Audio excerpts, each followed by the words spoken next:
Satu tempat ibadah. Segala yang kuperintahkan kepadamu, haruslah kamu lakukan dengan setia. Janganlah engkau menambahinya ataupun menguranginya. Ulangan 12 ayat 32. Saudara-saudara yang dikasihi Tuhan, salam damai sejahtera bagi kita sekalian. Saat teduh kita hari ini dari Ulangan pasal 12. Pada pasal ini, umat Allah akan segera memasuki tanah yang dijanjikan Tuhan. Sebelum masuk ke tanah yang dijanjikan Tuhan itu, Tuhan Allah memberikan ketetapan dan peraturan-peraturannya kepada umatnya. Ketetapan yang Tuhan berikan kepada umat zaman itu tetap berlaku sampai kepada kita hari ini. Tetapi peraturan-peraturan atau undang-undang yang diberikan kepada umat Israel adalah dikhususkan untuk bangsa Yahudi atau umat Israel saja, tidak berlaku untuk seluruh dunia. Kita sendiri di Indonesia ada Undang-Undang Dasar 1945. Menariknya dari ketetapan dan peraturan yang Tuhan berikan itu, ternyata juga disertai peringatan-peringatan. Mengapa demikian? Ya, sebab hati manusia kecenderungannya adalah berdosa dan memberontak. Sekarang mari kita perhatikan apa yang Tuhan inginkan dari umatnya setelah masuk tanah perjanjian itu. Tetapi tempat yang akan dipilih Tuhan Allahmu dari segala sukumu sebagai tempat kediamannya untuk menegakkan namanya di sana. Tempat itulah harus kamu cari dan kesanalah harus kamu pergi.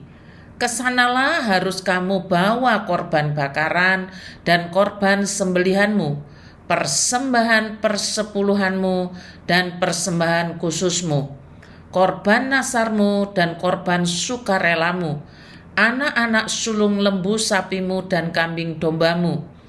Di sanalah kamu makan di hadapan Tuhan Allahmu dan bersukaria, kamu dan seisi rumahmu, karena dalam segala usahamu engkau diberkati oleh Tuhan Allahmu. Tuhan memang membawa umatnya ke tanah perjanjian, tetapi bukan berarti umat itu bebas semau-maunya ketika sudah sampai di sana. Tujuan Tuhan dengan memberikan tanah perjanjian adalah sebagai tempat kediamannya dan menegakkan namanya di sana. Satu umat beribadah di satu tempat ibadah. Tentunya bukan hanya sekedar beribadah bersama-sama saja. Ada kepentingan Tuhan di dalamnya, sehingga pada masa itu satu umat yang berasal dari satu keturunan beribadah di satu tempat ibadah. Ibadah orang Israel merupakan perjalanan spiritual dan sejarah panjang sejak semula. Salah satu tujuan Tuhan membawa mereka keluar dari Mesir selain menggenapkan perjanjiannya dengan Abraham adalah agar Israel datang beribadah kepadanya.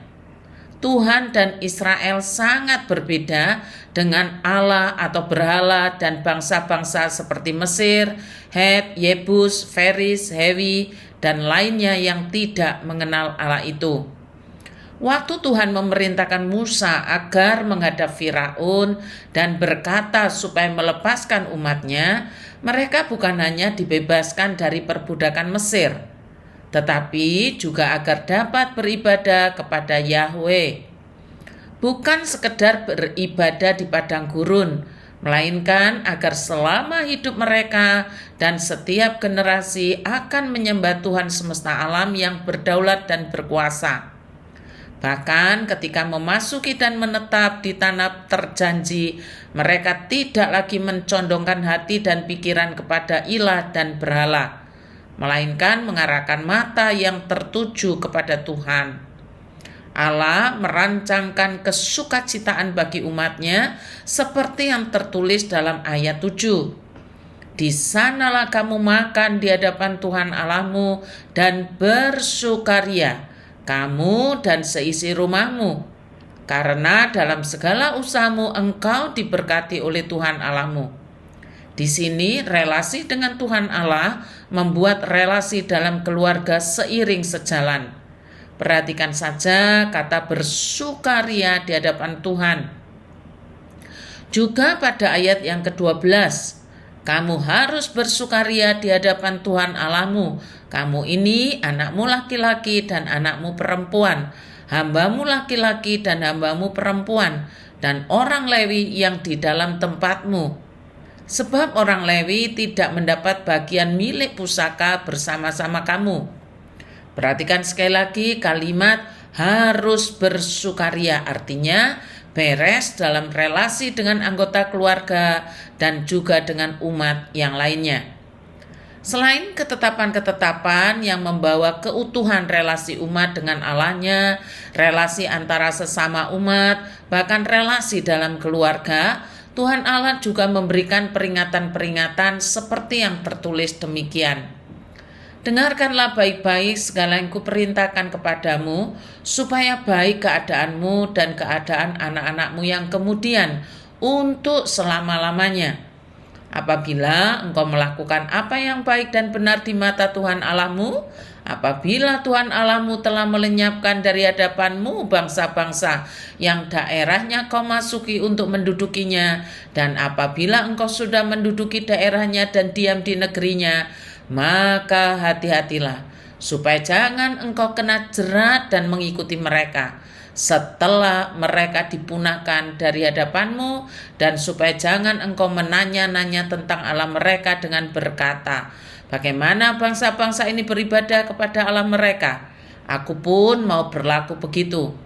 Jangan engkau berbuat seperti itu terhadap Tuhan Allahmu, sebab segala yang menjadi kekejian bagi Tuhan, apa yang dibencinya, itulah yang dilakukan mereka bagi Allah mereka, bahkan anak-anaknya lelaki dan anak-anaknya perempuan dibakar mereka dengan api bagi Allah mereka. Segala yang kuperintahkan kepadamu haruslah kamu lakukan dengan setia. Janganlah engkau menambahinya ataupun menguranginya. Kini setelah Kristus menggenapi apa yang ditulis dalam perjanjian lama, tempat ibadah tidak lagi hanya di Yerusalem, tidak terpusat hanya satu-satunya. Namun nilai-nilai kebersatuan yang membentuk kebersatuan umat, keutuhan keluarga, dan bersukacita di hadapan Tuhan harusnya tetap kita pelihara. Selamat ulang tahun Siswanto Budi, kemudian juga Esti Listianingrum. Doa akan saya japri. Terima kasih. Tuhan Yesus memberkati.